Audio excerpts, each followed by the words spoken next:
muita alegria e satisfação com o canal EPD e conhecereis a verdade vos libertará. Saúde a todos, irmãos e irmãs, com a gloriosa paz do Senhor Jesus Cristo. Amém?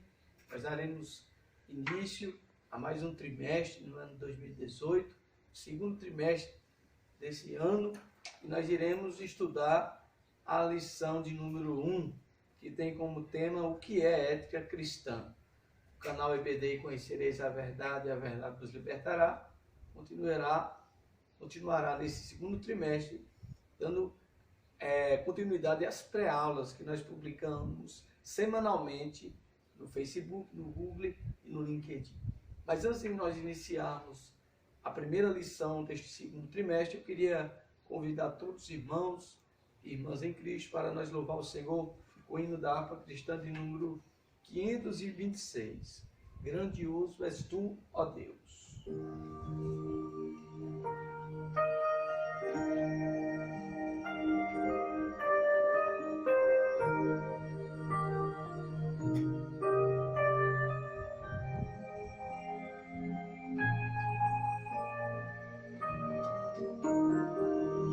Senhor meu Deus, quando eu maravilhado contemplo a tua imensa criação, a terra e o mar e o céu todo estrelado, me vem falar da tua perfeição. Então me canta-te, Senhor, grandioso és tu, grandioso és tu.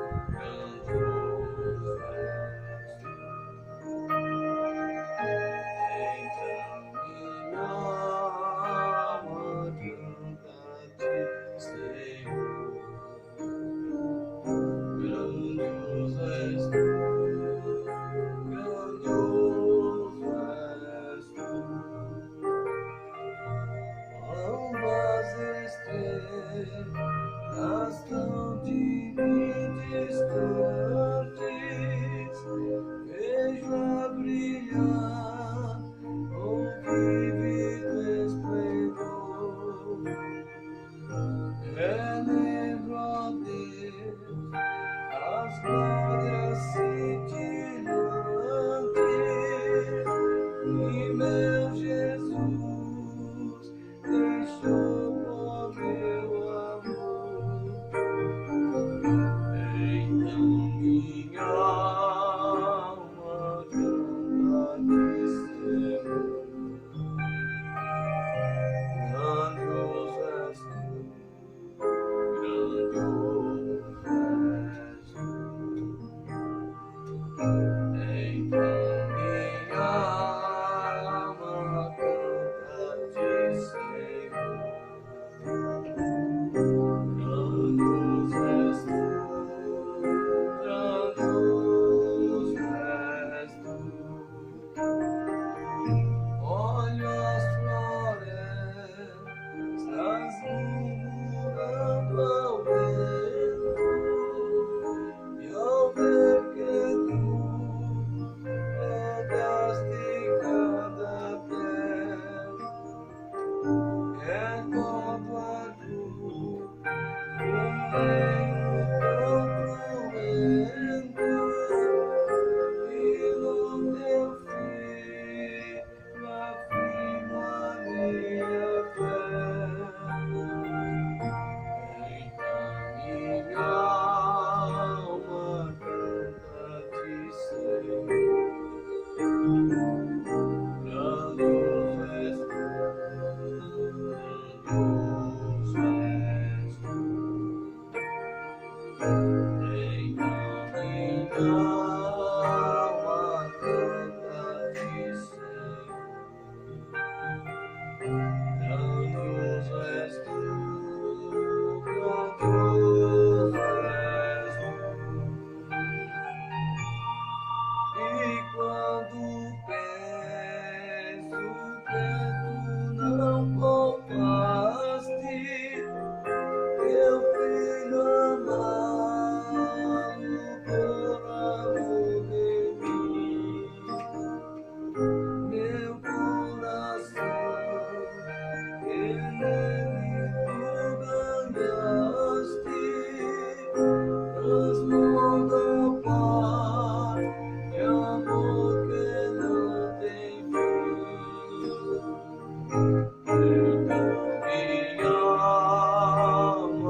teu filho amado por amor de mim, no lar eterno quero jubilando a tua santa face contemplando. Então minha alma canta-te, Senhor, grandioso és tu, grandioso és tu. Então minha alma canta-te, Senhor, grandioso és tu.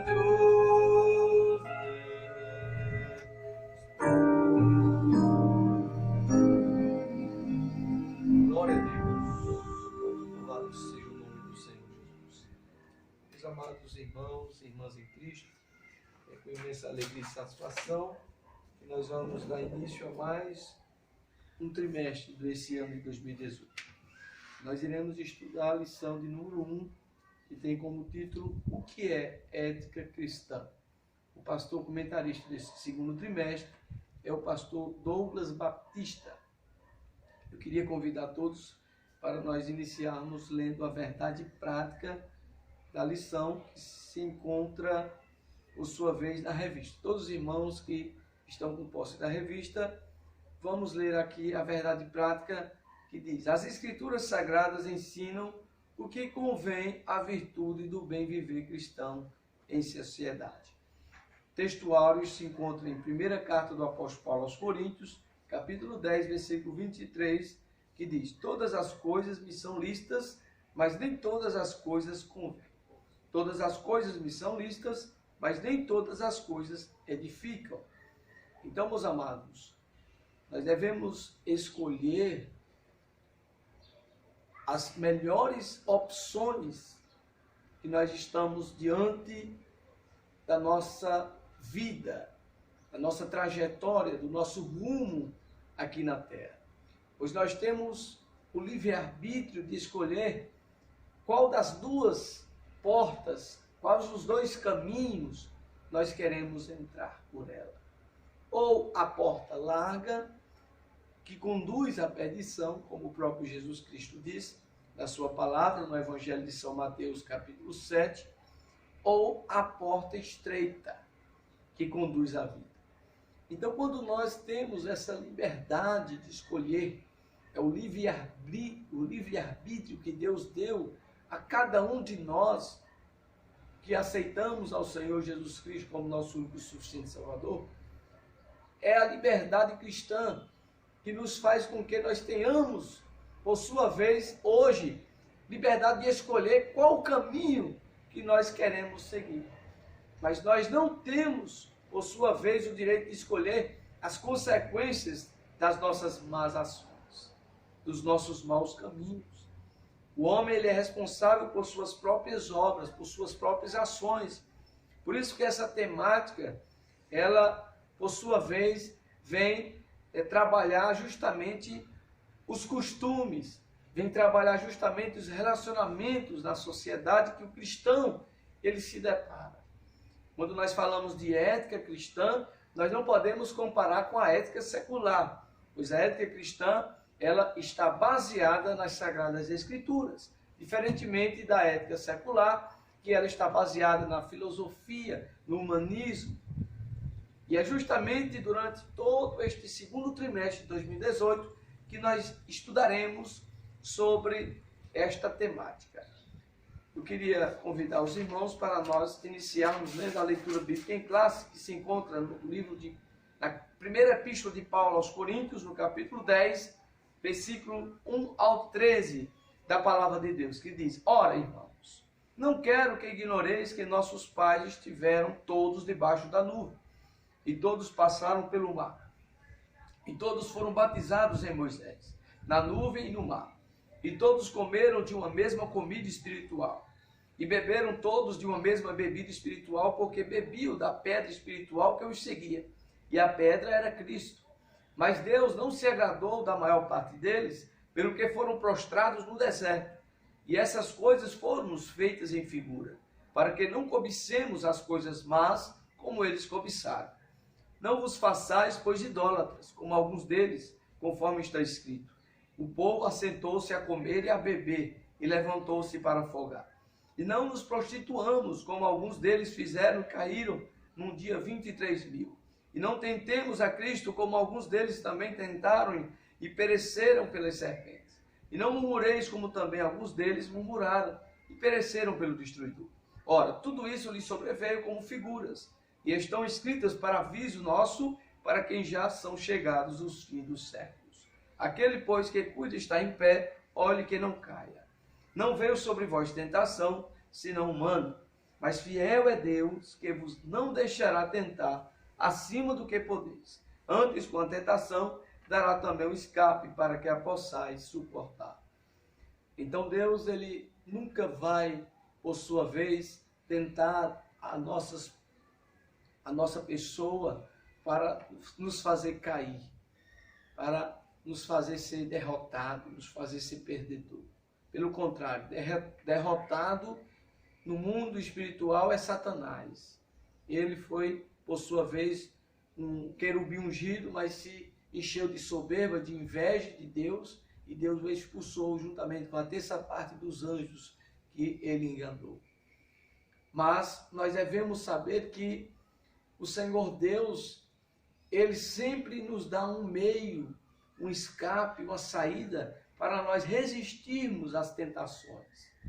O próprio Jesus Cristo, ele venceu a tentação quando ele estava em oração no deserto. O diabo, ele não mede esforços em tentar qualquer pessoa. Ele tentou ao próprio Jesus Cristo quando estava em oração e jejum no deserto. Se você puder acompanhar aqui no Evangelho de Mateus, no capítulo de número 4, que diz: então foi conduzido Jesus pelo Espírito ao deserto para ser tentado pelo diabo. E tendo jejuado 40 dias e 40 noites, depois teve fome. E chegando-se a ele o tentador, disse: se tu és o Filho de Deus, manda que estas pedras se tornem pães. Ele, porém, respondendo, disse: está escrito, nem só de pão viverá o homem, mas de toda palavra que sai da boca de Deus. Então o diabo transportou a cidade santa e colocou-o sobre o pináculo do templo. E disse-lhe: se tu és o Filho de Deus, lança-te daqui abaixo, porque está escrito: aos seus anjos dará ordens a teu respeito, e tomar-te-ão nas mãos, para que não tropeces em alguma pedra. Disse-lhe Jesus: também está escrito: não tentarás ao Senhor teu Deus. Novamente o transportou o diabo a um monte muito alto, e mostrou-lhe todos os reinos do mundo e a glória deles. E disse-lhe: tu és isto, te darei, tudo isto te darei, se prostrado me adorares. Então disse-lhe Jesus: vai-te, Satanás, porque está escrito: ao Senhor teu Deus adorarás, e só a ele servirás. Então o diabo deixou, e eis que chegaram os anjos e o serviram.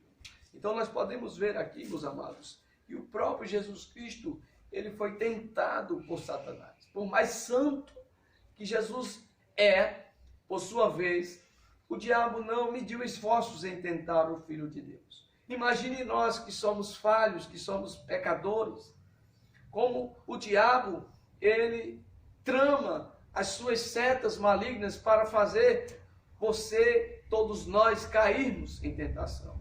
Mas Jesus venceu a tentação usando a espada do Espírito, que é a palavra do Senhor. Lá em Efésios, no capítulo 6, nós podemos ver o apóstolo Paulo falando aos Efésios, no versículo de número 17, que ele disse: tomai também o capacete da salvação e a espada do Espírito, que é a palavra de Deus. Então, pela espada do Espírito, que é a palavra de Deus, Jesus venceu a tentação no deserto. Mas o motivo, meu caro irmão e irmã em Cristo, para que você possa, nós continuarmos valorizando o estudo da palavra de Deus. Porque a Bíblia diz: antes crescei na graça e no conhecimento de nosso Senhor e Salvador Jesus Cristo. Lá em 2 Pedro 3,18. E nós, nesse segundo trimestre de 2018, continuemos estudando, crescendo cada dia mais na graça e no conhecimento, até ser dia perfeito, como diz lá no livro de Provérbios, no capítulo de número 4 da palavra do Senhor, em que o sábio Salomão, ele escrevendo, ele faz uma comparação com o justo, que brilha cada dia até ser dia perfeito, como está aqui em Provérbios 4:18. Então que nós possamos perseverar na oração e na palavra de Deus. Vamos para a introdução. Estudar ética é muito importante para o aperfeiçoamento dos nossos relacionamentos e conduta na sociedade. Entretanto, neste trimestre, veremos que a ética cristã difere da secular. Enquanto esta se fundamenta em valores materialistas e relativistas, aquela tem como eixo a palavra de Deus, a revelação divina e imutável. Assim como vivemos em uma época onde os conceitos pós-modernos relativizam as doutrinas cristãs, é relevante identificarmos os principais fundamentos da ética cristã, a fim de aperfeiçoar nossa vida de comunhão com Deus e testemunho cristão à sociedade. Mateus 5, versículo 13 ao 14. Vamos ler aqui o Evangelho de São Mateus, no capítulo de número 5 da palavra do Senhor, dentro do contexto da lição. Os discípulos são o sal da terra e a luz do mundo. Mateus capítulo 5, versículo 13 e 14 diz: Vós sois o sal da terra, e se o sal for insípido, com que se há de salgar?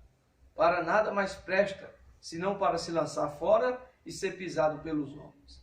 Vós sois a luz do mundo. Não se pode esconder uma cidade edificada sobre um monte. Então, meus amados irmãos, que acompanham semanalmente as pré-aulas da Escola Bíblica Dominical, nós podemos perceber que nós devemos trilhar nossa vida cristã sendo diferente da sociedade pós-moderna que nós estamos imersos. Uma sociedade relativista, que acha tudo normal, que aprova coisas que a Bíblia reprova, que acha certo coisas que a Bíblia diz que é errado. Eu vou dar só um exemplo para vocês.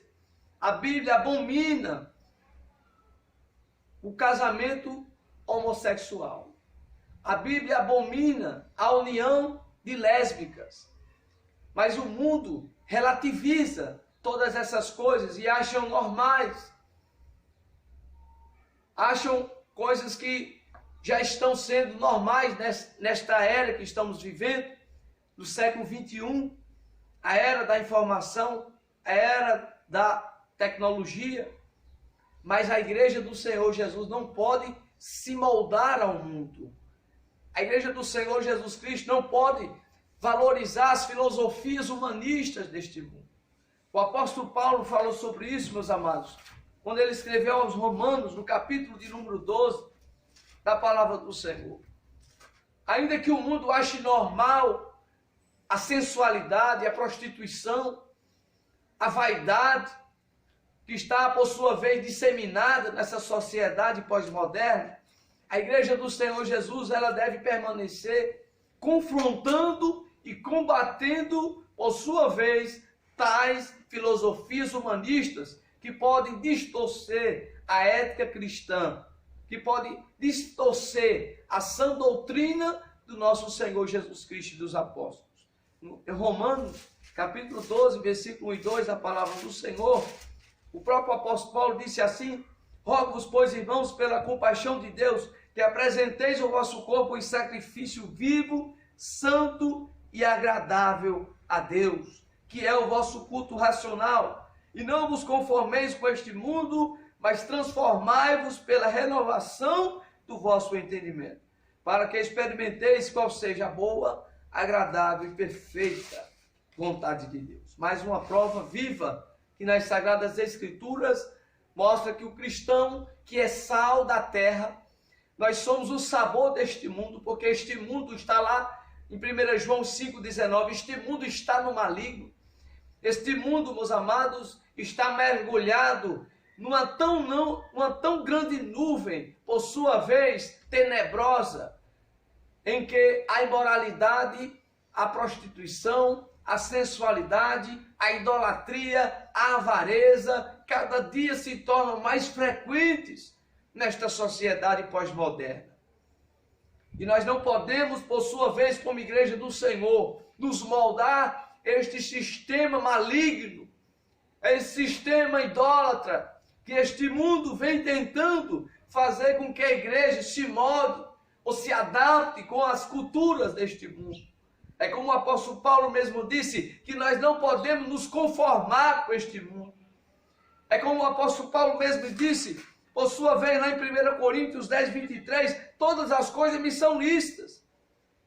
Você não é proibido de usar droga, você não é proibido, por sua vez, de fumar, de beber. Você, por sua vez, tem a liberdade. Por mais que alguém te diga, não beba, porque vai te fazer mal, vai prejudicar a tua saúde.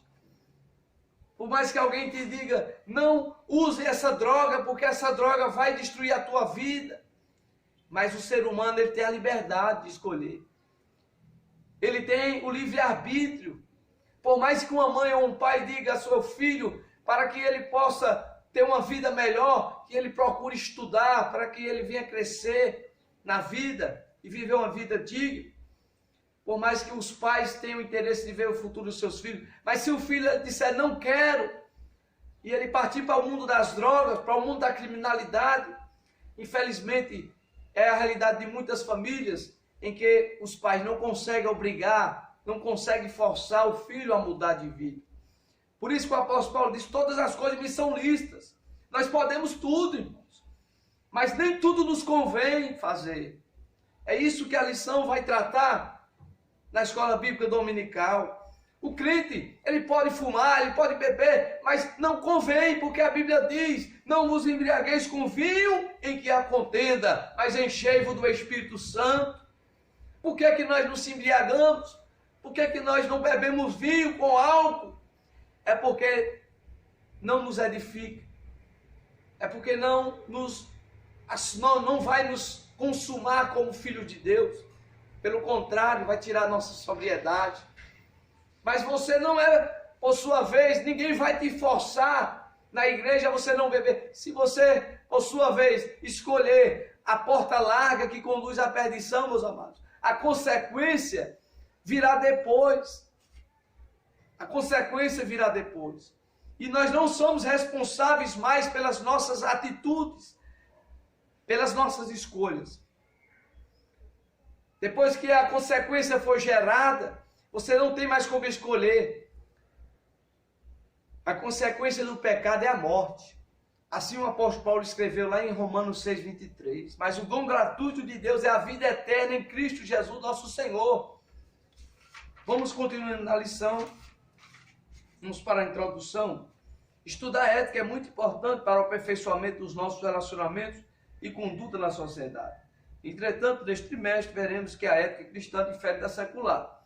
Enquanto esta se fundamenta em valores materialistas e relativistas, aquela tem como eixo a palavra de Deus, a revelação divina imutável. Assim como vivemos em uma época onde os conceitos pós-modernos relativizam as doutrinas cristãs, é relevante identificarmos os principais fundamentos da ética cristã, a fim de aperfeiçoar nossa vida de comunhão com Deus e testemunho cristão à sociedade. Então, por que é que nós devemos ser luz e sal da terra? Como Jesus escreveu lá em Mateus 5, versículo 13 e 14. Como ele mesmo disse, é porque nós devemos mostrar a diferença. O profeta Malaquias, ele falou que há uma diferença daqueles que servem a Deus e aqueles que não servem a Deus. Malaquias 3,18 diz, então vereis outra vez a diferença entre o justo e o ímpio, entre o que serve a Deus e o que não serve. Existem igrejas que você olha e você não vê diferença na maneira de falar, na maneira de se comportar, na maneira de se vestir. Você olha e diz assim, meu Deus, será que aquela irmã é crente? Porque eu vejo nela uma moldura mundana. Eu vejo nela uma postura que não é de pessoas que se dizem serem luz. Não é de pessoas que se dizem serem sal da terra. Meus amados, nós temos que mostrar diferença em tudo. É na maneira de falar, de agir, de pensar. na maneira de se vestir, porque o crente, ele é a luz deste mundo. O crente é o sal deste mundo, é o sabor deste mundo. E se o sal que somos nós for insípido, se nós não tiver sabor, se nós não mostrar diferença, enquanto o mundo está andando para o maligno, enquanto o mundo está andando para o precipício, a igreja está marchando para cima, para o céu. A igreja não pode se contentar com as filosofias humanistas, relativismo, que permite que tudo é normal. Hoje está se tornando uma banalidade dentro das igrejas, achar que nós devemos se adaptar ao mundo, ao modelo, ao sistema deste mundo. Pelo contrário, o mundo que deve se adaptar à igreja, porque o mundo não tem nada para nos oferecer, mas a igreja do Senhor tem a salvação em Cristo Jesus. Mas a igreja do Senhor tem o sangue do Cordeiro que nos purifica e que nos lava de todo pecado. A igreja do Senhor, ela tem a cura em Cristo Jesus, ela tem a libertação. A igreja do Senhor, ela vai morar no céu.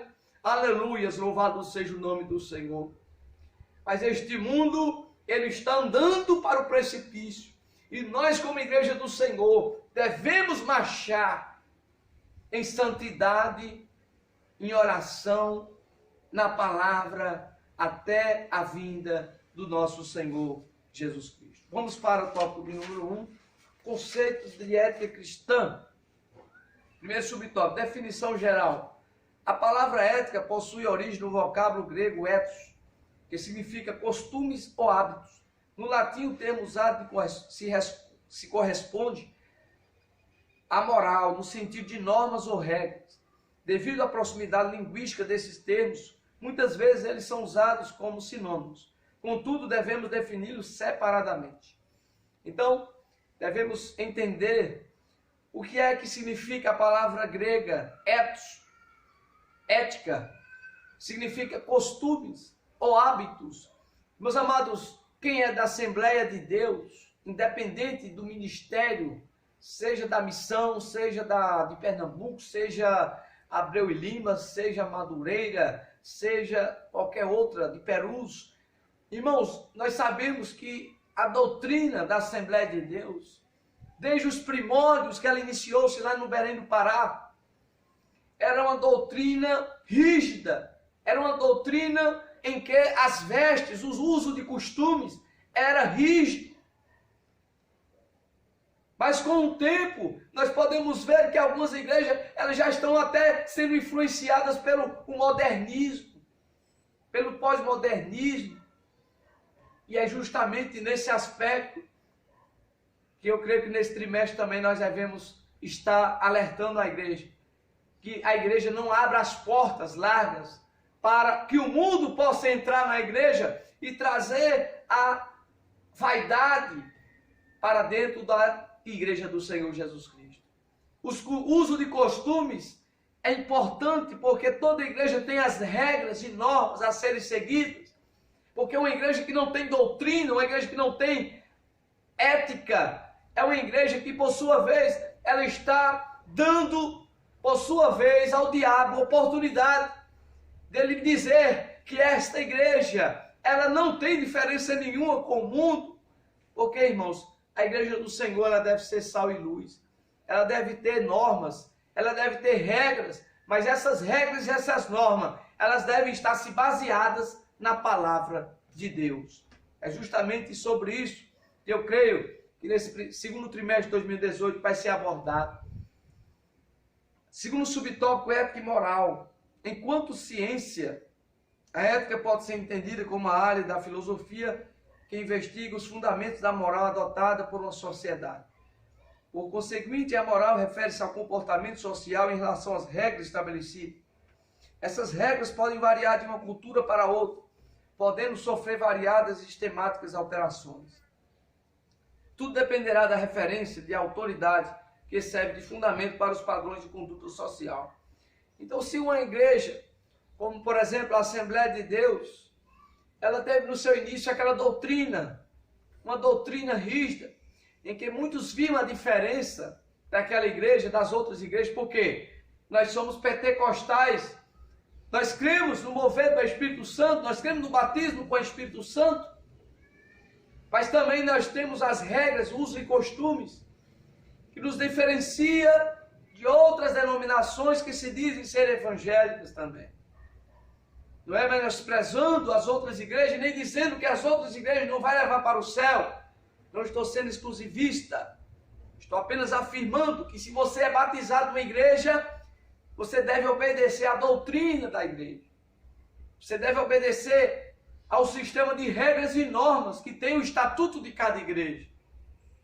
Porque muitas pessoas às vezes se batizam numa igreja e depois não quer obedecer ao uso de costumes, de vestes. Então não tem sentido se batizar naquela igreja, já que você não queria usar saia, depois você quer usar calça. Qual foi o motivo por qual você escolheu se batizar na igreja? Que o uso de costumes é permitido para as mulheres usarem saias. Então, meus amados, nós devemos estudar essa lição com atenção, porque o uso de bons costumes é importante para a igreja do Senhor, porque nós devemos ser diferentes. É como eu falei no início, nós devemos mostrar ao mundo que ainda há um povo diferente na terra. Aleluia, louvado seja o nome do Senhor Jesus. Vamos para o subtópico 4, princípios da ética cristã. O Deus Trino é santo e imutável, ele se revelou nas Sagradas Escrituras, e por isso a Bíblia é plenamente inspirada por Deus. Nesse aspecto, os princípios éticos cristãos que derivam das Escrituras são imutáveis e divinos. Esses princípios têm aplicação adequada para todas as épocas e culturas, pois são universais. Assim, os padrões éticos cristãos não podem ser relativados. O céu e a terra passarão, mas as minhas palavras não hão de passar. Meus amados, ainda que o mundo, o modernismo, o pós-modernismo esteja aí querendo que a igreja bata palma para o casamento de homossexual, querendo que a igreja bata palma para a imoralidade, a fornicação, a prostituição, a vaidade, nós devemos mostrar ao mundo que ainda há um povo que, por sua vez, está preservando a palavra de Deus. Como o Senhor Jesus disse mesmo na sua palavra, passarão os céus e a terra, mas as minhas palavras não hão de passar. O mesmo Deus que era santo no passado, ele não mudou, ele continua sendo santo. Nós não podemos deixar a santidade do Senhor em segundo plano, em terceiro plano. A santidade é a base para que uma igreja possa estar preparada para o arrebatamento. A Bíblia diz isso lá em Hebreus 12, 14, da palavra do Senhor, em que diz: segue a paz com todos e a santificação, sem a qual ninguém verá o Senhor. Lá em 1 Pedro também, irmãos, nós podemos ler 1 Epístola de Pedro, capítulo 1, versículo de número 14 e 15, diz: como filhos obedientes, não vos conformando com as concupiscências que antes havia em vossa ignorância, mas como é santo aquele que vos chamou, sede vós também santos em toda a vossa maneira de viver. Porquanto escrito está: sede santos, porque eu sou santo. Deus não mudou, ele continua sendo o mesmo. Ele é o mesmo ontem e hoje eternamente. Não é porque hoje nós estamos no pós-modernismo que a igreja ela vai abrir as portas da vaidade no meio da igreja do Senhor, que a sensualidade vai tomar de conta das senhoras da igreja, a vaidade, a prostituição vai estar sendo normal. Irmãos, Jesus é santo, ele não mudou, ele vem buscar uma igreja santa. Aleluia. O povo fiel, o povo santo, este é que vai ser arrebatado. A igreja do Senhor que está irrepreensível diante do Senhor. Jesus Cristo, ele não quer que você seja moldado ou influenciado por este mundo. Pelo contrário, Jesus Cristo quer que você influencie este mundo. pela sua maneira de viver, de falar, de agir, de se vestir, porque as pessoas verão a diferença naquele que serve a Deus. Vamos para o tópico de número 5 do tópico 1. A ética que brota da Sagrada Escritura é o fundamento da moral de todo seguidor de Jesus. Por isso, ela é cristã. Neste tópico mostraremos as principais seções bíblicas, tanto do Antigo quanto do Novo Testamento. Embora seja impossível mencionarmos o ensino integral da Bíblia sobre o assunto, que norteia o senso ético de todo cristão, o Decálogo, os profetas, os evangelhos, o Sermão do Monte, as epístolas paulinas de Gerais. Vamos para o subtópico 1, Decálogo.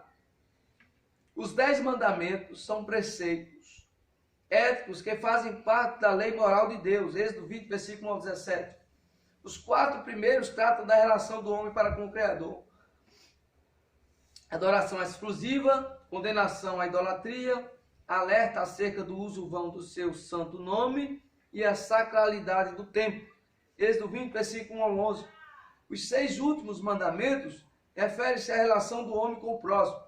Honra aos seus pais, zelo pela integridade da vida, repúdio ao adultério, proibição ao furto, à mentira e à cobiça. Êxodo capítulo 20, versículo 12 ao 17. Jesus ensinou que os 10 mandamentos resumem-se nestes 2, amar a Deus e amar o próximo. Mateus 22, versículo 37 ao 39.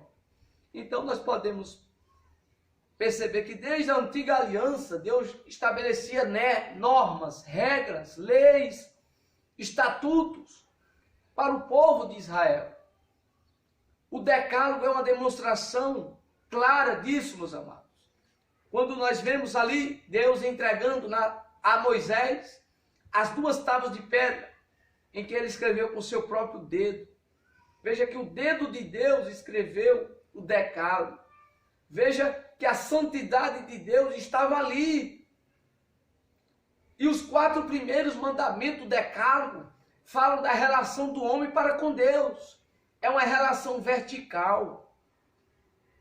Não terás outros deuses. Ou seja, Deus não quer ser adorado com outros deuses. Ele quer adoração só para Ele. Deus não divide a sua glória com ninguém.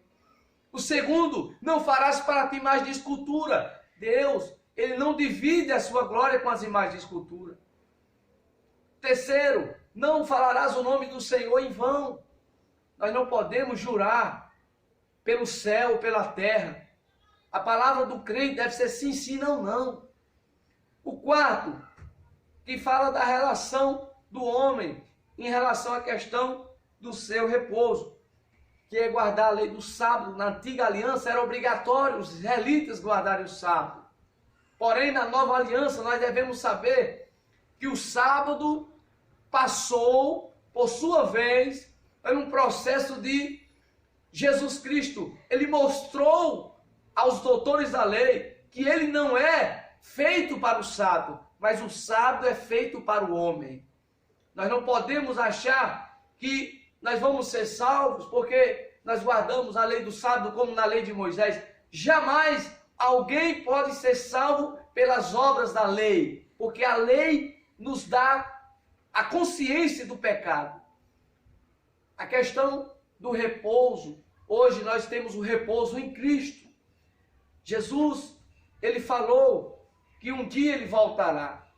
E quando ele voltar, nós estaremos repousando para sempre com ele.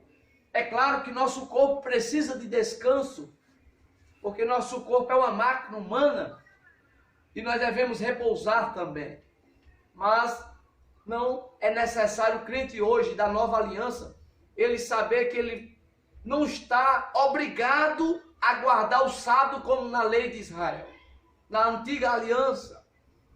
Porque nós, por sua vez, estamos não debaixo da antiga aliança, nós estamos debaixo da nova aliança que foi comprada pelo sangue de Jesus Cristo, na cruz.